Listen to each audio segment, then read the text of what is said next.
All right, go ahead and take your seats. We've got Senor Arthur There's room for two on the couch. Sir Arthur Arturo. Arturo. Yeah, don't make me climb over.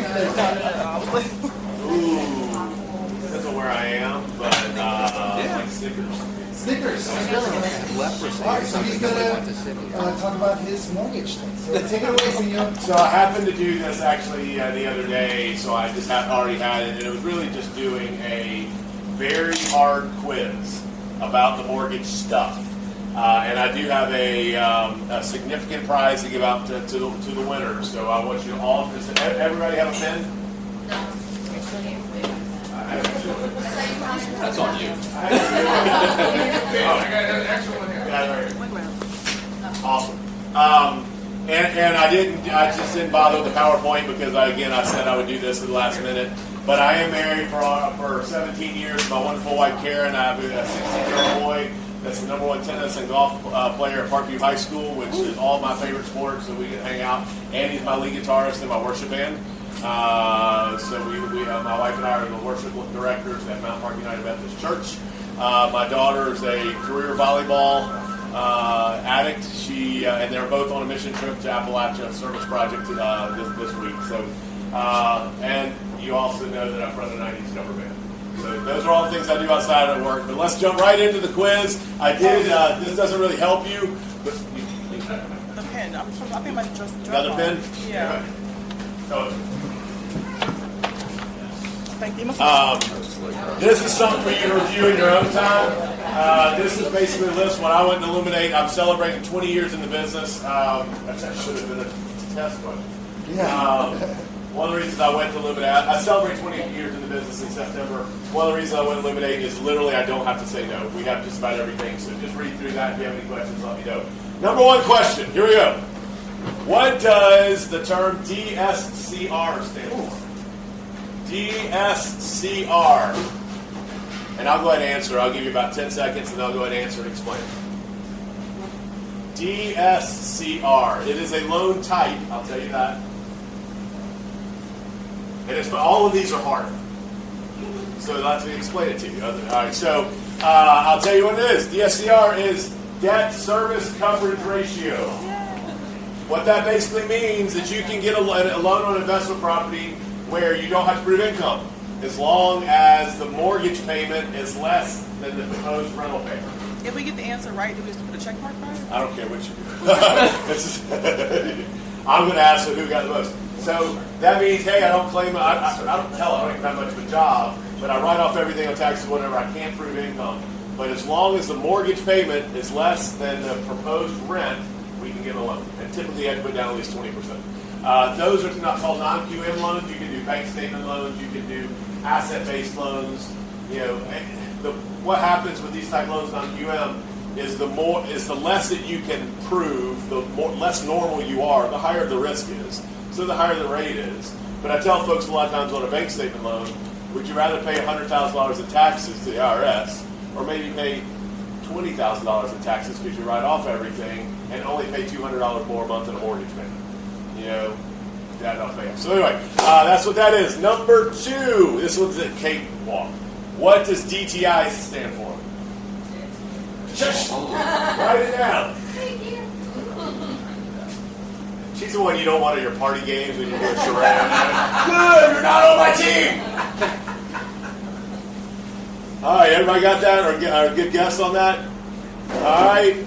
How many states am I licensed to lend in? Oh, I've got to tell you what DTI stands for. Debt to income. So if you got debt to income, you got that right. Let me go back to debt to income. Basically, that is, you have a front end and a back end. Front end is your gross monthly income divided by your housing expense. That's your front end. Your back end debt to income is your gross monthly income divided by all your debt. All right, we got that. How many states am I? I am licensed nationally. I can do all 50 states. And Puerto Rico. Not Puerto Rico. Canada. When I went to Illuminate, I was able to do all 50 states. That's so funny. All right, what was the next question? I'm going out of order. So what is the maximum debt to income DTI on a conventional Fannie Mae and Freddie Mac loan. What? The max debt to income on a Fannie Mae Freddie Mac loan. And this is back end, by the way, back end. All right, you got that guess? 50%. Anybody get 50%? If it's 50.01, it will not go no matter how great your credit score is. And the way that these things work is they have a credit score, 620 is the minimum credit score, debt to income is 50% max, and 3% down is your minimum. But you're probably not going, in fact, you will not get qualified if you have a 620 with 50% max debt to income and only 3% down. It works like an actuary. Yes, sir? So if you have better credit, does your DTI percent go up? It's still max 50, but let's say if somebody comes to me with an 800 credit score, they're probably going to be able to put 3% down and have 50% debt to income. But somebody maybe has a 650 credit score, probably going to need 15, 20% down, lower, so it's all risk-based. Make sense? All right, let me get back to my list. What is your favorite color? No, that's not it. All right, so there's a max conventional loan size. And I'll give you plus or minus 50,000 on this one. There's a max conventional loan size across the country. What is it? That means anything over this number becomes a jumbo loan versus a Fannie or Freddie. Max conventional loan size. Has that changed in It changes every year. the last 5 years? Changes every year. Except during the pandemic, it stayed, just so you know, the max conventional loan size for like 10 years, not the pandemic, the recession, stayed at 417 forever. Because what they do is they look at the appreciation of the house, and 417 would not cover most of it. So that number is 806,500. When I got into business 20 years ago, it was 350. So if you're plus or minus $50,000 of 806,500, you got that right. There's also a max FHA loan limit, which is different. I'll tell you it's lower. What's the max FHA loan limit? Plus or minus 50%. This is it. Yeah. Question 6. I don't know. Next question. Max FHA loan plus or minus 50%. 50%? And I will tell you that a lot of times it is, so if I go 2 hours outside of Atlanta, or probably Columbus, it'll be less than Atlanta. The metro cities are bigger. Are you ready? Everybody got a guess? 688, 850. Plus or minus $50,000, and you're a winner, chicken dinner. All right, the next couple, next one's easy. What does the term or the initials LTV stand for? LTV. What is it? B. LTV, yes sir. I know it. Isn't that a flooring? It's a flooring. It stands for loan to value. If you're buying a house and you put down 5%, your loan to value is 95%, because what you're borrowing is compared to, or if you're refinancing, your house is worth $100,000, you're borrowing $50,000, your loan to value is 50%.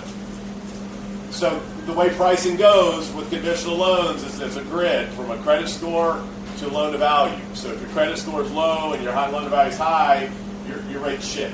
The more you shift this way to the higher credit score, lower loan to value is better.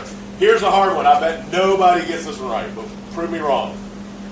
What does the initials AUS stand for? S? AUS is in Sam. AUS. Yes. No.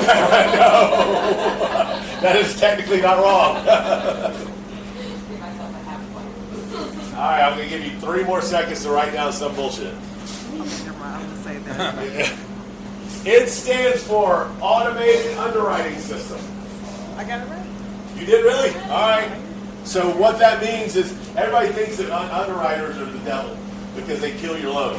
All they are fact checkers. They just make sure they say, here's your pay stubs, you make X amount of money, you have this amount of assets, blah, blah, blah, blah, blah. And then they push a button, and it goes through AUS, and AUS says, yeah or nay.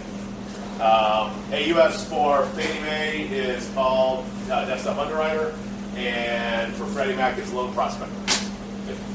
Anyway, and then there's also Ginnie Mae for USDA. But anyway, nobody's ever met an underwriter in their life. I have good friends that are underwriters, and it's very important to have a good friend that's an underwriter because they'll help you fix a loan and get it right. You want to make friends with the devil. Yeah, you want to, yeah, absolutely. All right, how many more we got? 2.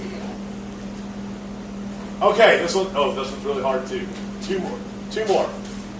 So you have, with an FHA loan, Justin has $100,000 of student loans that are in deferment. Fortunately, back in the day, he used to be able to say, "Hey, I don't owe anything on lease at least until a year after I buy the house," and they would not count anything against you. They switched that because that shit's going to come due eventually, and they would get it back away. So, what percentage of his $100,000 do I have to count against him in his debt to income? So it's a percentage, not a dollar amount's fine, but of $100,000, I'm going to have to count something against him. It's a percentage per month in his debt to income. Per month. Per month. What would be the smallest number? Ready? That answer is 0.5%. With Fannie Mae, it's 1%. With Freddie Mac, it's 0.5%. And with FHA, it's 0.5%. So if he has $100,000 in student loans, I have to count $500 against him a month towards his debt to income. So if I had 1%, I get it. Did you what? No, I said with FHA, it's only 0.5%. So no, you don't. And that's interesting too, because if you're in an income-based repayment plan, I can use that payment. So I've seen people that have $200,000 in student loans, and their income-based payment plan is $50, and we can use that because it's a proposed payment. All right, last one. This one's easy, I hope. When I say I'm charging you a point in origination, what does that mean?